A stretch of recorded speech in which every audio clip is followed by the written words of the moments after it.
de formation ingénieur généraliste et j'ai donc commencé ma carrière plutôt dans le technique. Bon, en ayant gravi les échelons, j'allais dire normalement comme dans une carrière classique, en ayant appris sur le terrain les techniques opérationnelles, les techniques de management qui m'ont amené jusqu'à aujourd'hui où ça fait à peu près une dizaine d'années que je dirige maintenant une business unit complète.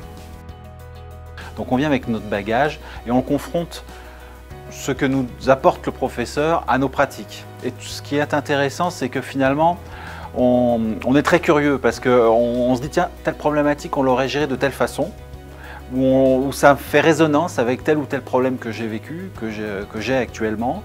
Et on écoute un petit peu la théorie, un petit peu tous ces outils et on essaie d'enrichir et de se dire bah, on pourrait faire mieux que ce que j'aurais fait moi et on le fait un peu différemment. Mais aujourd'hui, pour performer, il faut aller vers des nouvelles technologies, prendre en compte les gens qui ont évolué.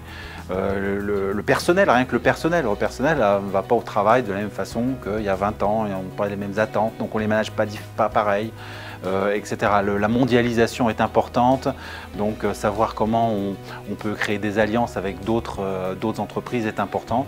Ça, c'est vrai que ça paraît, quand on parle, ça paraît inné, ça paraît évident, etc.